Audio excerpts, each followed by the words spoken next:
The northern winter did not arrive suddenly. It crept in slowly, almost gently, as the days shortened and the sun sank lower on the horizon. At first, the cold was bearable. The fields hardened, the air sharpened, but everyone knew what was coming. In the lands of the Vikings, winter was not a season. It was a trial, a long, unbroken stretch of darkness, ice, and hunger that tested every household, every family, every life. When the sun finally disappeared for weeks at a time, the world seemed to shrink. Snow erased paths and landmarks. Rivers froze into silence. The sea, once a source of travel and food, became unpredictable and deadly. For months, there would be no growing, no sailing, no easy movement. Survival depended entirely on what had been prepared before the cold took hold. The Vikings did not fight winter. They endured it. They accepted it as an unchanging force, older than memory, stronger than any man. Their challenge was not to conquer the cold, but to live within it. Every decision made during the warmer months echoed through the winter nights. A poorly stored harvest, a weak roof, a careless injury. Any mistake could quietly become fatal when help was far away and daylight was scarce. As the temperature dropped, families gathered into their houses. These structures were more than shelter. They were the center of winter life. Thick timber walls were packed with earth and sod, trapping warmth and blocking the wind. Roofs were layered with grass and soil, heavy enough to hold in heat but strong enough to bear the weight of snow. Inside, the air was smoky and dim-lit by firelight that flickered across wooden beams and worn tools. At the heart of every longhouse burned a fire. It was never allowed to die. The fire provided warmth, light, and a place to cook what little food was eaten each day. Smoke drifted upward and escaped through gaps in the roof, coating the interior with soot that helped preserve the wood. The smell of smoke clung to clothing, hair, and skin, becoming part of daily life. Winter demanded stillness. Energy was precious. Movement was slow and deliberate. The Vikings understood that survival meant conserving strength. Work did not stop, but it changed. Tools were repaired. Nets were mended. Stories were told. Knowledge was passed quietly from one generation to the next, spoken near the fire while the wind howled outside. Food was the greatest concern. Once the land froze, there would be no fresh crops. Every meal eaten in winter came from what had been stored months earlier. Meat had been dried or smoked. Fish had been salted. Grains were kept in sealed containers, protected from moisture and rodents. Dairy had been turned into butter and cheese, dense with fat and capable of lasting through the cold. Hunger was always close. Rations were measured carefully. Portions were small, steady, and controlled. Overeating early in winter could mean starvation before spring. Children learned restraint early. Adults ate last. Survival was collective. One person's excess could endanger the entire household. Beyond hunger, there was the cold itself. Clothing was layered with care. Wool was prized above all else. It retained warmth even when damp and could be repaired again and again. Fur-lined cloaks and boots shielding the body from biting wind. Every garment represented hours of labor, from shearing sheep, to spinning thread, to weaving fabric. Nothing was wasted. Torn clothing was patched. Old fabric became insulation or bedding. The darkness pressed heavily on the mind. Days without sunlight blurred together. Time was measured not by hours, but by tasks and meals. Stories became anchors, linking the present to the past. Tales of ancestors who had endured harsher winters, of voyages survived, of storms weathered. These stories were not entertainment alone. They were reminders that survival was possible. Outside the longhouse, the world was unforgiving. A single misstep on ice could break a leg. A fall into freezing water meant death within minutes. Wolves moved closer to settlements, drawn by the smell of livestock and waste. The Vikings listened carefully at night, alert to sounds beyond the walls. Yet winter also demanded courage. Animals still needed care. Firewood still had to be gathered. Short trips outside were unavoidable. Faces were wrapped. Breath froze in beards. Hands numbed quickly, even through gloves. Each task was done quickly, efficiently, without unnecessary exposure. The Vikings understood winter as a test of preparation, patience, and unity. It stripped life down to essentials: warmth, food, shelter, community. Everything else faded away. Those who survived were not the strongest or the bravest alone, but those who planned carefully and endured quietly, day after dark day, waiting for the return of light. As winter deepened, silence settled over the land. Snow absorbed sound, and the world felt distant, almost unreal. Inside the longhouses, life continued at a slow and deliberate pace. The fire crackled softly, casting long shadows across the walls. Smoke hung in the air, stinging the eyes but preserving warmth. Every breath carried the scent of wood and ash. The Vikings understood that winter survival depended on rhythm. Each day followed a familiar pattern, creating a sense of order in a season that could easily overwhelm the mind. Meals were taken at regular times, even when portions were small. Work was divided carefully, ensuring that no one wasted energy. Children were kept close to the fire, learning through observation and listening rather than movement. Food stores were guarded closely. Barrels and pits were checked for moisture and pests. A single leak could spoil precious grain. Meat was inspected for mold, trimmed carefully, and cooked thoroughly. Nothing was discarded lightly. Bones were cracked for marrow. Fat was rendered and saved. Even scraps served a purpose, feeding animals that might later provide meat or hides. The Vikings relied heavily on fermented foods. Fermentation preserved nutrients and created flavors that endured long storage. Sour milk, preserved vegetables, and fermented fish added variety to otherwise simple meals. These foods also helped maintain health during months without fresh produce. Though the Vikings did not understand nutrients, they knew through experience what kept bodies strong through the cold. Water was another challenge. Streams and wells froze solid. Ice had to be broken daily, often before dawn, when the cold was most severe.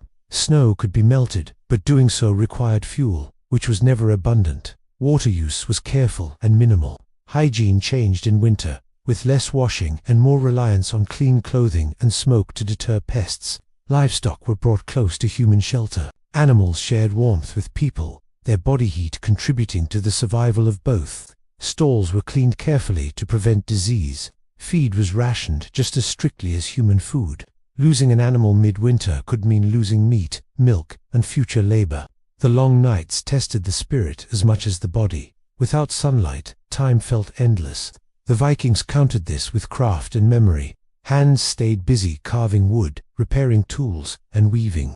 These activities were slow and repetitive, calming the mind while preparing for the future. Even in the depths of winter, they planned for spring. Storytelling became essential. Elders spoke of past winters, worse than the current one. They described years when snow buried doorways and ice crushed ships. These stories were not meant to frighten, but to remind. Survival was part of their identity. Every generation stood on the endurance of those before them. Winter sickness was feared. A fever could spread quickly in the enclosed space of a longhouse. Without movement or fresh air, recovery was slow. Herbal knowledge was passed quietly. Remedies made from dried plants gathered months earlier. Rest was enforced. The sick were kept warm and fed when possible. Community care often meant the difference between life and death. Despite all precautions, winter claimed lives. The Vikings accepted this reality with solemn understanding. Death was not hidden or denied. It was acknowledged as part of the cycle. Those who passed were remembered through words and rituals, their endurance honored by the continued survival of the living. Outside, storms battered the landscape. Snow piled against walls. Roofs were cleared carefully to prevent collapse. Every creak of timber was listened to closely. A damaged roof could allow wind and snow inside, lowering temperatures dangerously. Repairs were made quickly, even in harsh conditions, because delay meant disaster. The Vikings learned to read winter. They observed the sky, the wind, the behavior of animals. Subtle signs indicated when a storm was coming or when temperatures might briefly rise. These moments were used wisely. Supplies were moved. Repairs were made. Water was collected. Winter rewarded attention and punished neglect. In this season, survival was not heroic or dramatic. It was quiet, repetitive, and relentless.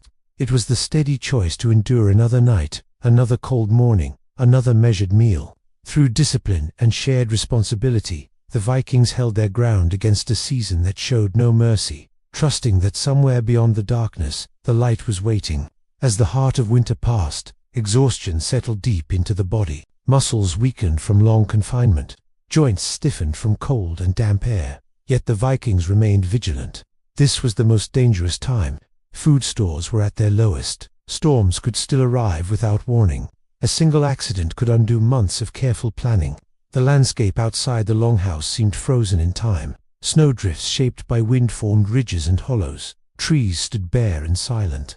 The sea ice groaned and shifted, reminding everyone that the world beneath was still alive, still moving. Occasionally, a brief thaw would soften the snow, only to refreeze harder than before. Hunting in winter was rare but sometimes necessary. Traps were set for small animals, checked carefully to avoid wasting energy. Hunters moved quietly, wrapped in layers, faces hidden against the wind. Success was never guaranteed. A misstep or sudden storm could turn a hunt into a fatal journey. Those who went out were chosen carefully, experienced and strong. Fishing beneath the ice required patience and precision. Holes were cut and lines lowered into dark water below. Hours could pass without movement. When fish were caught, they were a gift that lifted spirits throughout the longhouse. Even a small addition to the winter diet mattered. Inside, the fire continued its endless work. Wood supplies were counted constantly. Every log was split with care. Green wood smoked but burned slowly. Dry wood burned hot but was used sparingly. Ashes were saved, used later for cleaning and preserving food. Nothing produced by the fire was wasted. The Vikings slept close together for warmth. Bedding was layered with furs and woven blankets. Sleep came and went unevenly. Some nights were restless, filled with wind and cracking ice. Other nights were deeply quiet, broken only by breathing and the soft shifting of bodies. Dreams during winter were vivid. Darkness and stillness allowed the mind to wander. The Vikings believed dreams carried meaning, messages from ancestors or the unseen world. These dreams were shared in hushed voices, adding another layer to winter storytelling. Despite hardship, winter strengthened bonds. Isolation forced cooperation. Conflicts were settled quickly, because division threatened survival. Each person had a role, however small. Even children contributed by fetching tools or tending the fire under watchful eyes. The slow return of light was almost imperceptible at first. A faint glow on the horizon, a slightly longer twilight. These changes were noticed and quietly celebrated.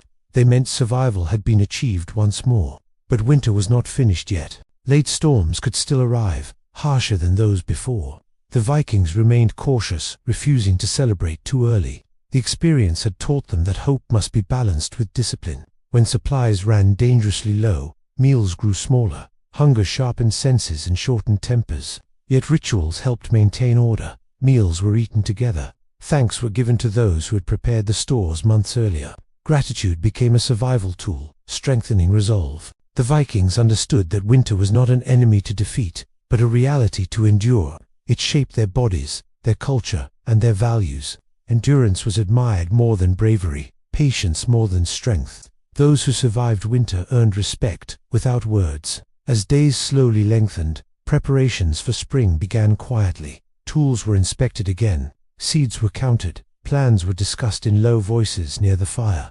Even before winter released its grip, the future was being built. The long dark months left marks that did not fade quickly. Faces were leaner, movements slower. But survival itself was proof of success. Each winter endured added to a lifetime of experience, shaping individuals into something resilient and steady, like the land they inhabited. When the sun finally returned in strength, it did not arrive with celebration. It came gradually, almost cautiously, as if testing whether the land was ready. Snow softened, ice cracked, water began to flow once more beneath its frozen shell. The Vikings watched these changes closely, knowing that spring brought new dangers alongside relief. Winter had taken its toll. Food stores were nearly empty. Bodies were weakened. Illness lingered in some, yet survival had been achieved, and that alone mattered. The longhouse, once a place of confinement, opened again to the world. Doors were cleared. Fresh air filled the smoky interior. Animals were released cautiously, thin but alive. Fields were inspected for damage. Tools were brought outside, cleaned, and prepared. Life expanded outward again, slowly reclaiming space lost to winter. The memory of winter did not fade quickly. It remained in habits and decisions. Food was stored carefully even in times of abundance. Clothing was repaired immediately. Firewood was gathered with urgency. The Vikings lived with the understanding that winter would return, as it always had. The endurance learned during the dark months shaped everything that followed. It influenced how voyages were planned, how settlements were built, how families were raised. Winter survival was not separate from Viking life. It was its foundation. Children who survived their first winters grew into adults who understood patience and restraint. Elders carried memories of winters past, serving as living records of what worked and what failed. knowledge was not written, it was lived, repeated, and remembered. The long dark winter was the great teacher. It taught humility before nature. It taught cooperation over conflict. It taught the value of preparation and the danger of waste. Above all, it taught endurance. The Vikings did not survive winter through strength alone. They survived through understanding. They listened to the land, learned its rhythms, and adapted their lives to its demands. Their tools were simple. Their knowledge was deep. Their resilience was earned, season by season. As spring unfolded, green returned to the land. But winter was never forgotten.